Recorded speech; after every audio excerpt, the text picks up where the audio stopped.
global happenings today. We communicate, we analyze global news. Stay tuned. Hello guys, welcome back to our channel. We are so excited to have you again. We want to use this opportunity to thank those who have subscribed to the channel and those who have watched, share, and also like our videos. We promise to bring you more exciting news as we continue to save you better. All right, we are looking at the Almajiris system. A lot of secrets are unfolding right now as the Almajiris, that's the President Center for Quranic Recitation in Nigeria, Sheikh Hassan, Musa, had opened up on some secrets that we did not know, which was as a result of it, victory went to Muhammadu Buhari. Now, this is not coming from me, it's coming from the Sheikh himself, as he opened up that the treatment meted out to the Almajiris, it's not fair, because in 2015 they were the ones who were behind the removal. That's the Almajiris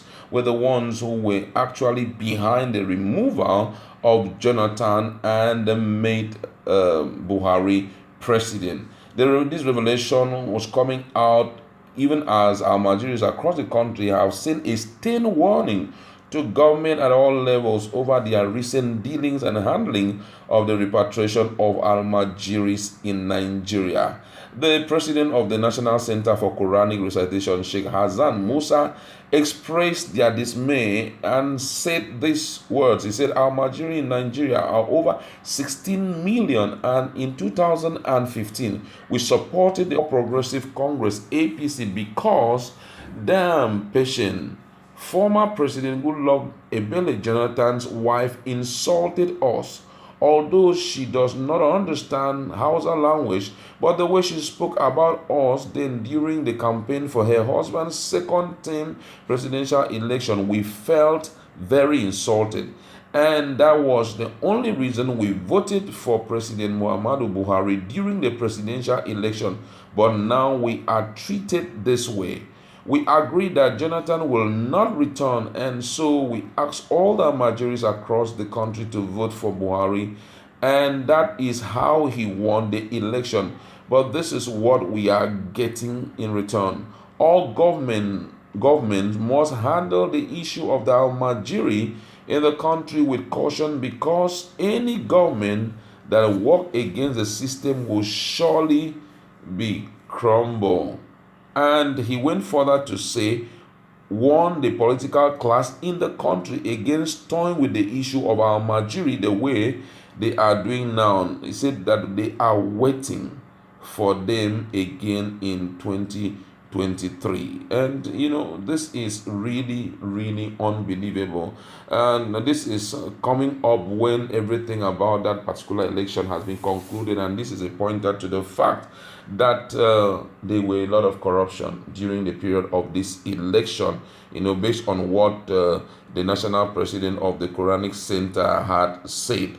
And he also went further to condemn the manner in which the Almajiris have been avoiding Islamic education instead of acquiring Islamic education. Said they were going on the streets to beg, and that it wasn't good enough. He frowned at their behavior and further said that because of the abandonment that the Almajiris have suffered, they are now a menace to the northern Nigeria. He said that in the past, Islamic education was important, but now rather than learning, they go about begging. It is very wrong. And after he has finished talking, or before he spoke, this secretary to the Niger State government and chairman Niger State COVID-19 task force, Ahmed Matem, stated that the isolation center for the Almajiris was set up based on the decision of the 19 northern state governors to send each of them back to their states of origin. Accordingly, he said, we decided not to rush to return the Almajiris to their state as other northern states did. We first consult with the Malams before bringing them here. It is a clearly well-defined protocol after government dialogue with the Malam. So government provided the center and put in place everything to take care of them for the 2 weeks. Now these children are already been about 31 of them right now. They are in a particular center, and the purpose is to ensure that they are isolated for about 14 days before they have now been sent to their respective state. But that's not really what we are looking at right now. Where we are heading to is the fact that this Malam, that Sheikh Musa, had opened up on what the usefulness of the Almajiris. Now I have my colleague in the house we're going to be discussing this and looking at what these guys have said. What do you have to say about this? I've already started seeing fraud beforehand. To start with, in Nigeria, constitutionally, you have to be up to 18 years so that you can vote or be voted for. The Almajiris are not up to 18 years. They are not supposed to be up to 18 years. And if they have said that 16 million of them unanimously voted in President Muhammad Buhari, that means about 16 million and above were actually fraudulently used exactly to reinstate him or to bring him in as the president. Before you go on, you see these are some of the things that came up during the period of the election.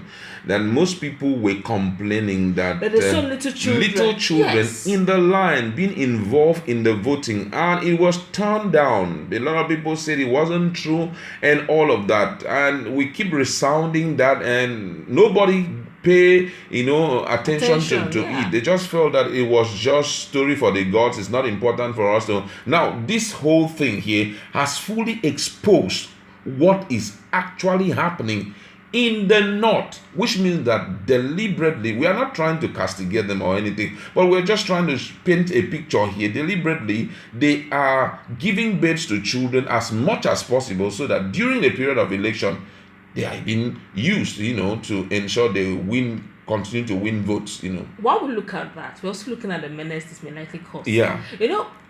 Before this Boko Boy started, it started just like this. Yeah. Ignorance, negligence. Neglect, yes, that's very serious.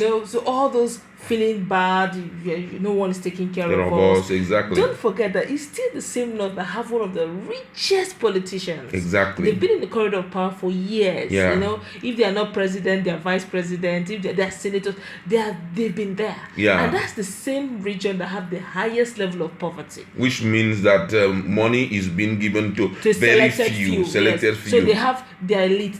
Probably they deliberately keep some of them very poor so that they can be used from time to time. Wow. Now, what we are looking at is another set coming up.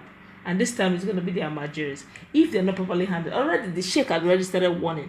Handle these guys properly. Yes. And they've been used to the streets.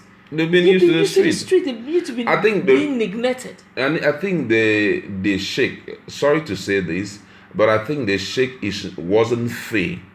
Though I know this is long past, but I think the Sheikh wasn't fair with Jonathan, because when we are talking about our Almajiri system of education, it was introduced by Jonathan. Yes. And he even built schools for them, provided all the required facilities for them. So this was a huge betrayal on them. But whatever Dame Jonathan wasn't the person that was voted. She was just the president's wife. Yes. She wasn't elected. You see why they usually don't allow children to vote? Because they may vote on emotions. Emotions, exactly. Not logical reasoning. No, not just emotions, but they are also voting on instructions. That's true. Because these children, you can't tell me that these children can reason very well. You cannot tell me that they can. He said, "Oh, we are treated bad, so for that reason, we are voting for this person. We are voting for this person." Somebody must have instructed them. See how you guys are being treated. So line up and ensure that you are voting for so person and so person. And I mean, this is really bad. That's why we keep talking about this issue of corruption. It's not really fair. If all of these stories we are hearing is true, it therefore means that the system need to be sanitized seriously. And now they're even thinking of scrapping their Almajiris system. They're thinking of, okay, henceforth they'll just be okay, a case of schooling. Yeah. Trying to co-opt them into schools. But I know that a lot of governments, a lot of the northern governors, after this COVID-19 may still probably leave them back into the streets. Yeah. Okay, but I know that Erufai is already started making visible actions to show that he's serious about this. Okay. But we know that more often than not, our leaders, pay lip services to very serious matters like this, and that's why we seem to be having establishing very strong, terrorism kind of situation in this country. Okay. We still have Fulani to battle with, Boko Haram, Boko boys to battle with, and now the Almajiris are already right. Can you imagine what they say, threatening the government of the day of all? We're waiting for you at every level. Yes. Trying to tell you that, look, we may be little boys now. Now we know our right. Yeah. If you don't treat us fine now, we'll meet in 2023. It may be by the time they get to 2023, I don't really treat them nice. It may even not just be elections. It may go beyond that. Yes, exactly. Social menaces may begin to come in. Armed robbery, they begin to form sects. Before we know it, we have another thing to handle again. I think the government here, at the federal government, on the state government at all levels, should do something about these guys, because they are human beings like us and they deserve the care. Now, I think some of the northern states have talked about the issue of dealing with the parents who are the owners of those children. But right now, already we have so many of them, and I believe that most of them cannot be traced to their parents. That's so true. I think the government should take up that responsibility, and not just the government alone. They created it. Now it's not just the government alone that is going to take care of this. Corporate organizations also can all do something to see how they can take these children off the street. It's their corporate responsibility. They should do something to take these children out of the street. Now, the truth of the matter here is that if you think that these children being on the street is of no concern to you, guess what? Your children are growing up. They are also growing up. And what we are seeing today, where Boko Haram is running after some of the rich politicians and cannot even allow them to enjoy their wealth, that is the same thing that will happen in the nearest future if we don't curtail this issue right now. For me, I would have said the southern part of Nigeria should evacuate their Almajiris to the north. Yes, and there should be a plan. After evacuating them, just fairly recently, we saw Erufai's son, Yeah. thereabout, with G-Wagons. How many G-Wagons? They were having the fun of their life. They didn't even stop them. Selected few. They went ahead and shared it on social media. Yeah. Saying, look at the kind of cars. That means they have enough money. Exactly. If the money is on selected few, spread this money properly. Exactly. Equitable distribution. Do you understand? Push this Almajiris. You guys have the money. Begin to establish them, because just like my colleague has rightly said, if they don't tackle this Almajiris now, we're looking at a serious menace in future. And this time around, they know where to handle. They know the elites, and they know where to get them. And since they're already used to the streets, they're used to the bushes, they're used to bad treatment, they're used to terrible, ill treatment from the society. They will meet the society where they don't want, where the society are avoiding them. And I feel right now that this is the best time to tackle it. Now is the best time. They're still at this stage, at this level of their life, they started threatening the government of the day. I think we should take them seriously. Exactly. Well, that's where we're going to leave it. Go to our comment section. What do you have to say about this exposition, this revelation? Do you think that 2023 may be worse off if these children are not given the required care they are expecting? Let's interact.